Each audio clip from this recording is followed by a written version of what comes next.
Ikalawang araw na po ngayon ang dry run ng no window hours sa number coding scheme. Bukod sa EDSA at C5, may iba pang pangunahing kalsada ang isasama.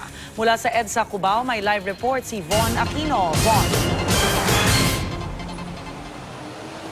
Yes, Rhea, muli po nating paalala sa ating mga kapusong motorista. Ipagpapatuloy po ang dry run ng no window hours para sa mga pribadong sasakyan sa ilang kalsada sa Metro Manila ngayong araw.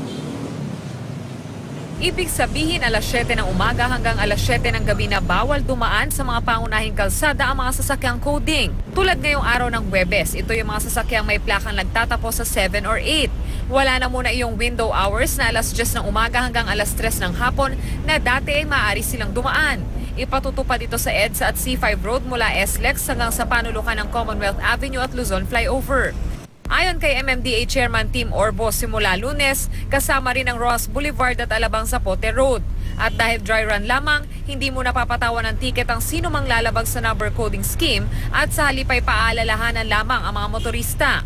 Pero simula sa Lunes, pagmumultahin na ang sino mang pribadong motoristang lalabag. Sa tala ng DOTR, umabot na sa 627 na violators ang pinaalalahanan ng mga otoridad kung saan pinakamaraming naitala sa area ng Mandaluyong.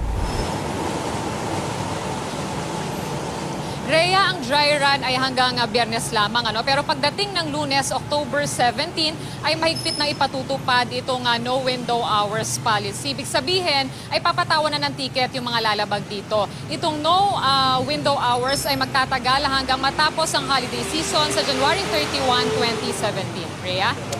Maraming salamat, Von Aquino.